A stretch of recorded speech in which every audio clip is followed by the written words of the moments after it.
Bien-aimés dans le Seigneur, bonjour. Nous sommes aujourd'hui lundi 22 mars 2021. Que la paix de notre Dieu soit avec chacun de vous. C'est ce Dieu qui nous donne encore la vie ce matin pour le partage de sa parole. Nous sommes dans le Nouveau Testament, dans l'évangile de Matthieu, chapitre 13, le verset 28, dont voici le contenu. Il leur répondit, c'est un ennemi qui a fait cela. Et les serviteurs lui dirent, veux-tu que nous allions l'arracher?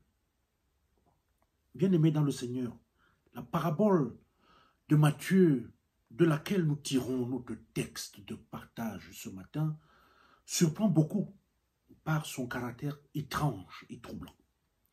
Jésus nous prévient que l'ennemi ne cessera de semer des graines de mauvaises herbes pendant que nous semons du blé.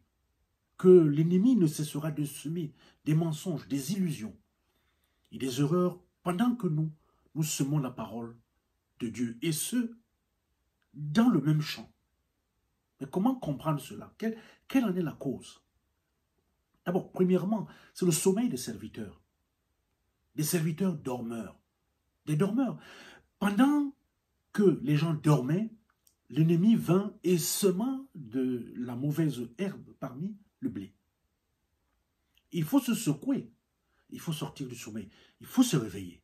Aujourd'hui, de plus en plus de personnalités charismatiques subjuguent de grandes foules sans qu'il y ait une garantie sur la vérité des enseignements qu'ils dispensent. L'apôtre Paul a averti l'église d'Éphèse auparavant en ces termes. Je sais qu'après mon départ, des loups cruels s'introduiront parmi vous et n'épargneront pas de troupeaux. L'autre cause, c'est la ressemblance des semeurs. Naturellement, parce que les semeurs se ressemblent tous. Qui sont ces semeurs qui sèment les mauvaises herbes? Écoutez encore, voici la réponse de l'apôtre Paul. De vos propres rangs surgiront des hommes qui pervertiront la vérité. Ces hommes avaient bien commencé leur marche de disciples de Jésus-Christ avant de se détourner de la vérité. La question inévitable pour ceux qui prennent conscience est alors, mais ne devions-nous pas arracher ces mauvaises herbes? Non, ce n'est pas notre rôle, nous apprend Jésus. De peur qu'en arrachant la mauvaise herbe, vous ne déraciniez en même temps le blé. Laissez l'un et l'autre pousser ensemble jusqu'à la moisson. Et au moment de la moisson, je dirai au moissonneur, arrachez d'abord la mauvaise herbe et liez-la en gerbe pour la brûler. Mais amassez le blé dans mon grenier. C'est ce qu'on appelle chez les Bassa du Cameroun, Nyogo, c'est-à-dire le serpent d'Ignam. En fait, en cherchant à tuer le serpent qui s'est enroulé sur l'igname qui est en plein développement, on risque tout simplement de détruire l'igname elle aussi. Bien des voix s'élèvent de nos jours pour nous enseigner. Et nous devons faire preuve de beaucoup de discernement pour comprendre quel esprit est à l'œuvre en elle.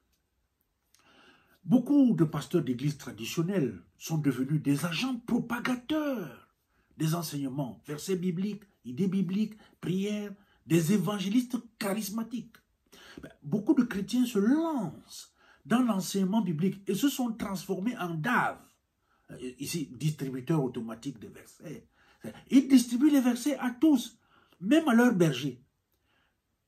Certains n'y ajoutent rien, mais de plus en plus d'autres veulent interpréter et même enseigner leur pasteur. Il y a aussi les CNI, les chrétiens non identifiés, qui ne sont pas en reste. À quelle église appartiennent-ils? Personne n'en sait rien. Quand sont-ils devenus chrétiens? Personne n'en sait rien. Mais eux aussi, du jour au lendemain, se lancent dans la distribution des versets, deviennent des apôtres, des prophètes. Et curieusement, leurs messages et leurs enseignements font recette entre les mains des traditionnels, enfin, chrétiens et pasteurs, qui les partagent sans souci.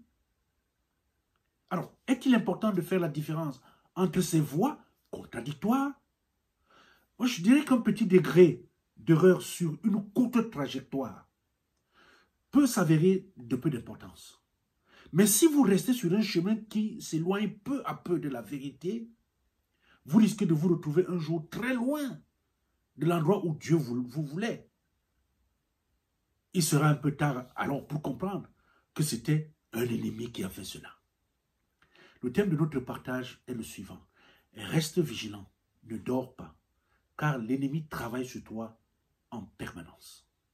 Amen. Seigneur notre Dieu, merci pour cette nouvelle journée de vie et surtout pour les avertissements que tu ne cesses de nous dispenser pour notre propre intérêt. Sois avec chacun de nous dans sa vigilance tout au long de la journée au nom de Jésus.